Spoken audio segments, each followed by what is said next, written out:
Student, welcome to SV Academy। SV Academy Rawla की online classes में आप सभी बच्चों का हार्दिक स्वागत है।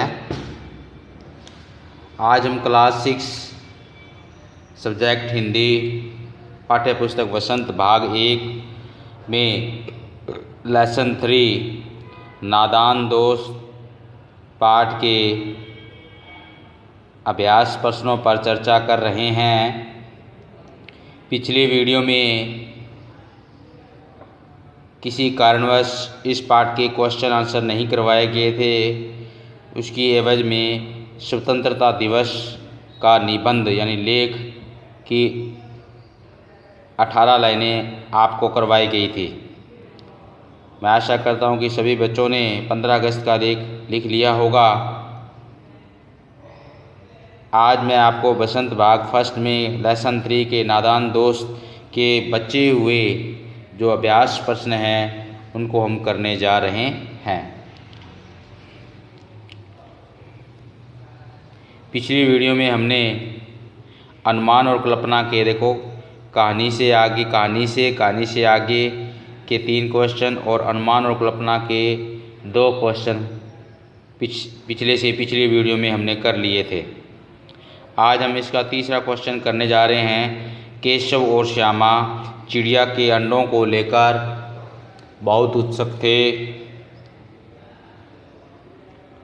क्या तुम्हें भी किसी नई चीज़ या बात को लेकर कौतूहल महसूस हुआ है? ऐसे किसी अनुभव का वर्णन करो और बताओ कि ऐसे में तुम्हारे मन में क्या क्या सवाल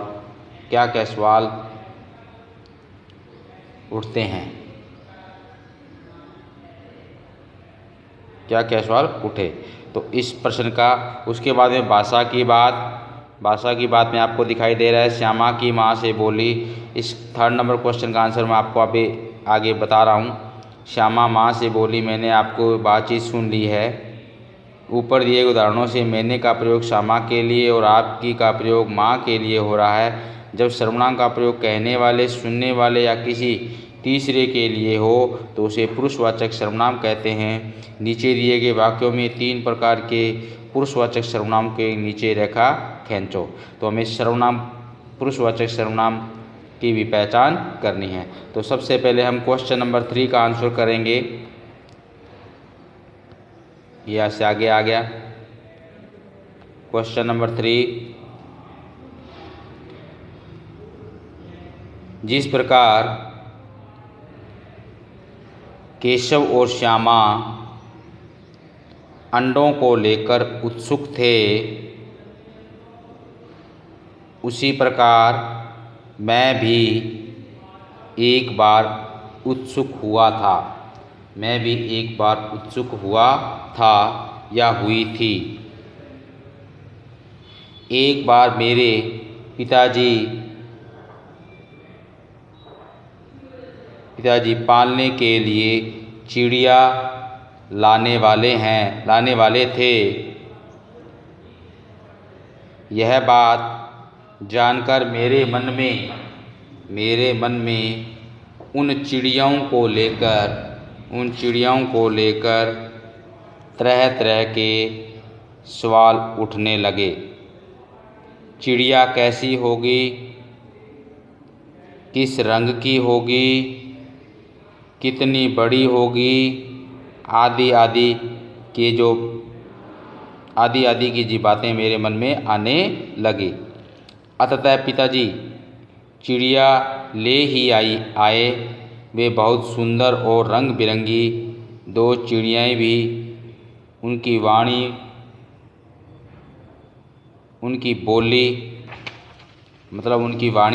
बोली बहुत मीठी थी। मैं बहुत प्रसन्न था अर्थात मेरी प्रसन्नता का कोई भी ठिकाना न था। तो कोई भी हम नई कोई वस्तु या कुछ लेके आते हैं तो उत्सुकता तो हमारे मन में आती है कि उस नई वस्तु के बारे में जानने को हम उत्सुक रहते हैं। तो ये अनुमान और कल्पना का 3 नंबर क्वेश्चन था। इससे पहले 2 नंबर क्वेश्चन तक अनुमान और कल्पना के हमने पूर्ण कर लिए हैं।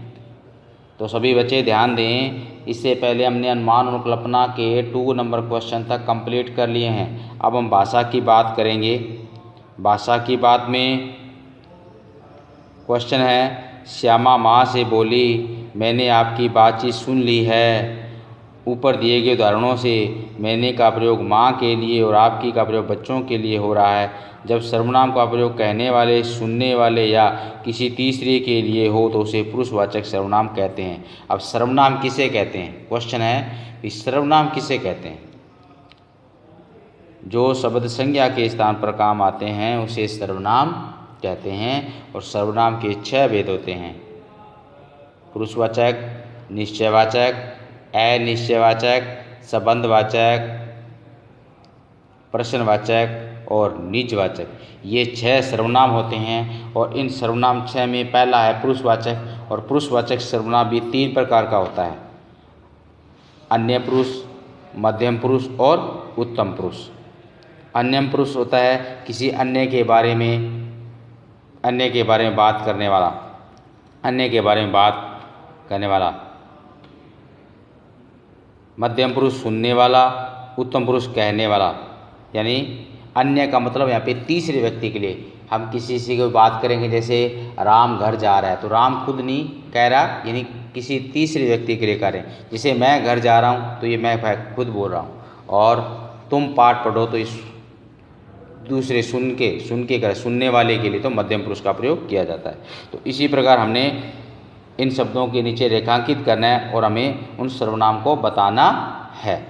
तो देखो आपकी बुक में क्वेश्चन दिया हुआ था, वो क्वेश्चन मैंने सेम टू सेम कॉपी में लिख के उसके नीचे अंडरलाइन कर दिया है, रेखांकित कर दिया है। तो सभी बच्चे ध्यान से दें। एक दिन दीपू और नीलू यमुना तट पर बैठे शाम की ठंडी हवा का आनंद ले रहे थे।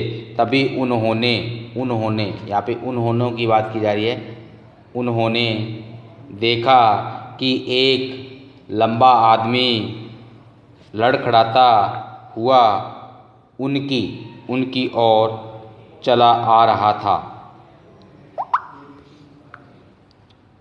पास आकर उसने बड़े दयनीय स्वर में कहा, मैं भूख से मरा जा रहा हूँ, क्या आप मुझे कुछ खाने को दे सकते हैं? क्या आप मुझे, यानी खुद वो जो याचक था वो कह रहा था कि आप मुझे खाने को दे सकते हैं। तो इसमें पुरुषवाचक सर्वनाम के यानी जो भेद हैं उनके बारे में हमें बताया है।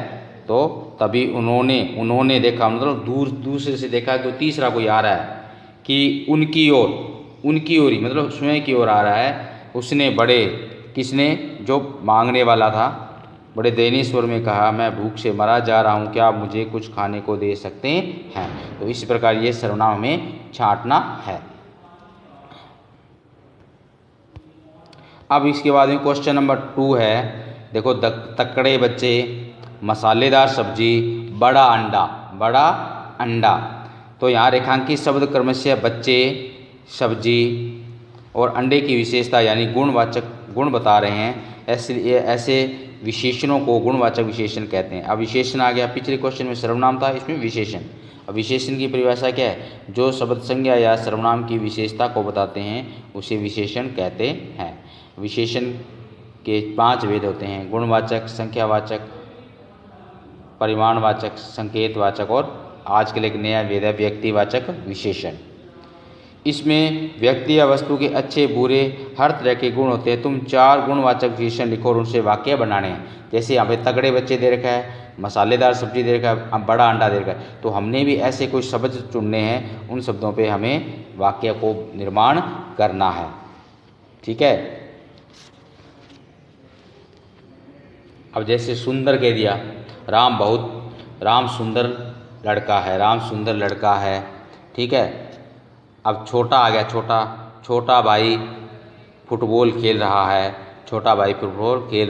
है। अब मोटा मतलब गुणवाचक के अंदर विशेषता होती है गुण। मोटा आदमी खेत जा रहा है। और मीठे का, बच्चे बाग में मीठे आम खा रहे थे। बच्चे बाग में मीठे आम खा रहे थे। तो ये इन शब्दों को मैंने बताया, जैसे मैंने सुंदर बताया, राम सुंदर लड़का है तो सुंदर आ गया, लड़का संज्ञा है तो सुंदर, ठीक है। या और बनाना चाहें तो वो बना सकते हैं। दूसरा बताया था मैंने छोटा भाई फुटबॉल खेल रहा है। तीसरा मैंने शब्द बताया मोटा, तो मोटा आदमी से क्या, मोटा आदमी खेत जा रहा है। और फिर बताया मीठे शब्द से बनाना है, बच्चे बाग में मीठे आम खा रहे थे। तो इस तरह से हमने ये चार गुणवाचक विशेषण के शब्द लिखने और उनसे वाक्य बनाने। कौन कौन शब्द हो गया, सुंदर हो गया, छोटा हो गया, मोटा हो गया और मीठे हो गए। इन शब्दों से आपको वाक्यों की रचना करनी है। अब है क्वेश्चन नंबर 3। केशव ने झुंझलाकर कहा, केशव रोनी सूरत बनाकर बोला, केशव घबराकर उठा, केशव ने एक टोकरी को टहनी से टिकाकर कहा, श्याम ने गिड़गिड़ाकर कहा। तो ये जो शब्द दे रखे हैं ऊपर लिखे वाक्यों में रेखांकित शब्दों को ध्यान से देखो, और ये शब्द रीतिवाचक क्रिया विशेषण का काम कर रहे हैं, क्योंकि ये बताते हैं कि कहने, बोलने और उठने की क्रिया कैसे क्रिया हुई। कर वाले शब्दों को क्रिया विशेषण होने की एक पहचान यह भी है कि ये अक्सर क्रिया से ठीक पहले आते हैं। जैसे कहा तो झुंझलाकर, जैसे उठा तो घबराकर, ये क्रिया है, कहा से पहले क्रिया, रीतिवाचक है, अक्षर क्रिया से ठीक पहले आते हैं। अब तुम भी इन्हीं 5 क्रिया विशेषणों का वाक्य में प्रयोग करो। हमें इन शब्दों से करना है। ये सेव नहीं झुंझलाकर कहा है, इस झुंझलाकर से हमें करना है। जैसे झुंझलाकर के ये रेखांकित नहीं किया हुआ, ये रेखांकित हमने कर लिया इसको इस तरह से। अब इस रेखांकित शब्द से झुंझलाकर शब्द का हमने वाक्य में प्रयोग करना है, ठीक है। जैसे गुरुजी ने वसंत से झुंझलाकर कहा, तुम अपना काम करो। गुरुजी ने वसंत से झुंझलाकर कहा कि तुम अपना काम करो। अब बनाकर शब्द का वाक्य में प्रयोग करना है, ठीक है। निशा रोनी सूरत बनाकर बोली, मेरे पास पैसे नहीं हैं। निशा रोनी सूरत बनाकर बोली, मेरे पास पैसे नहीं हैं। इनके अलावा हमने वाक्य बनाने, ये सेम टू सेम नहीं उतारना है। इसके पहले ये क्वेश्चन उतारना है, क्वेश्चन के बाद में हमने इसका वाक्य का निर्माण करना है। ये 5 कै ख ग ग लिखने के बाद में तुरंत आपने इसके 5 वाक्य नए लिख देना है। ये नीचे वाला ऊपर लिखे वाक्य लिखने की जरूरत आपको नहीं है। तो निशा रोनी सूरत बनाकर बोली, मेरे पास पैसे नहीं है। अब कैसे घबराकर उठा, अब घबराकर से हमें नया शब्द बनाना है। किसी के गिरने की आवाज़ सुनकर वह घबराकर उठा। किसी के गिरने की आवाज़ सुनकर वह घबराकर उठा। किसी के गिरने की आवाज़ सुनकर वह घबराकर उठा। अब केशव ने टोकरी को एक टहनी से टिकाकर कहा। इस टिकाकर शब्द से हमें वाक्य का प्रयोग करना है। बुढ़िया पेड़ से पीठ टिकाकर बोली, अब चलना मेरे बस का नहीं। बुढ़िया पेड़ से पीठ टिकाकर बोली, अब चलना मेरे बस का नहीं। अब 8 नंबर, श्याम ने गिड़गिड़ाकर कहा। अब गिड़गिड़ाकर शब्द से हमें वाक्य का प्रयोग करना है। महिला ने गिड़गिड़ाकर कहा, मुझे घर जाना है। महिला ने गिड़गिड़ाकर कहा, मुझे घर जाना है। तो ये हो गया। अब इसी प्रकार क्वेश्चन नंबर 4, नीचे प्रेमचंद की कहानी सत्याग्रह का एक अंश दिया गया है। तुम इसे पढ़ोगे तो पाओगे कि विराम चिन्हों के बिना यह अंश अधूरा सा है। तुम आवश्यकता के अनुसार उचित जगहों पर विराम चिन्ह लगाओ। ये एक पैरा दिया हुआ है, इस पैरे में हमें उचित जगह, जहाँ पूर्ण विराम लगा पूर्ण विराम, जहाँ विस्मय बोधक तो विस्मय बोधक चिन्ह, कोमे का प्रयोग, अवतरण चिन्ह का एकल अवतरण चिन्ह या द्वि अवतरण चिन्ह, योजक चिन्हों का प्रयोग हमें करते हुए इनके आगे लगा के योजक चिन्हों का प्रयोग करके हमें पुनः इसको लिखना है। पहले आपने ऐसा सेम टू सेम ऐसा उतारना है, उसके बाद में इसके आगे विराम चिन्हों का प्रयोग करते हुए हमें इसको उतारना है। तो इसका लास्ट है, जैसे उसी समय एक खोमचे वाला जाता दिखाई दिया। यहाँ वाक्य पूरा हो गया तो पूर्ण विराम आएगा। उसी समय एक खोमचे वाला जाता दिखाई दिया। 11 बज चुके थे, पूर्ण विराम, पूरा वाक्य हो चुका है। चारों तरफ सन्नाटा छा गया था। वाक्य पूर्ण हो चुका है तो पूर्ण विराम। पंडित जी ने बुलाया, पंडित जी ने बुलाया, यहाँ पे योजक चिन्ह हल्का सा डैश देंगे। खोमचे वाले, खोमचे वाले, इसको क्योंकि विशेष तरीके से बुला रहा है इसलिए यहाँ पे द्वि अवतरण चिन्ह का प्रयोग करेंगे। और विस्मय बोधक, खोमचे वाले, खोमचे वाला। फिर अवतरण चिन्ह कहिए क्या दूं, कहिए क्या दूं, क्वेश्चन मार्क चिन्ह। भूख लग आई न, भूख लग आई न, विस्मय बोधक चिन्ह का प्रयोग। अन्न और जल, अन्न और जल के बीच में थोड़ा योजक चिन्ह का प्रयोग। अन्न जल छोड़ना साधुओं का काम है, अल्प विराम हमारा आपका नहीं, पूर्ण विराम और द्वि अवतरण चिन्ह का एंड। मोटेराम अबे, अवतरण चिन्ह द्वि अवतरण चिन्ह अबे क्या कहता है, यहाँ किसी साधु से कम है, यहाँ किसी साधु से कम है। विस्मय बोध हो रहा है, विस्मय बोध का बोध हो रहा है, उसे पीछे विस्मय बोध का चिन्ह का प्रयोग हो रहा है। चाहे तो महीनों पड़े रहें और भूख न लगे, यहाँ वाक्य पूरा है, पूर्ण विराम। तुझे तो केवल इसलिए बुलाया है कि जरा अपनी कूपी मुझे दे दे, कूपी दे, मुझे कूपी दे, पूर्ण विराम। देखूँ तो वहाँ क्या रेंग रहा है, क्या रेंग रहा है, अभी वहाँ क्या क्या लगने से क्वेश्चन मार्क चिन्ह हो गया। देखूँ तो वहाँ क्या रेंग रहा है, क्वेश्चन मार्क चिन्ह। और मुझे भय होता है, मुझे भय होता है, तो यहाँ पे पूर्ण विराम और द्वि अवतरण चिन्ह का समाप्ति का सूचक।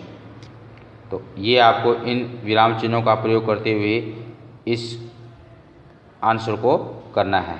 आज के लिए बच्चों इतना ही, धन्यवाद।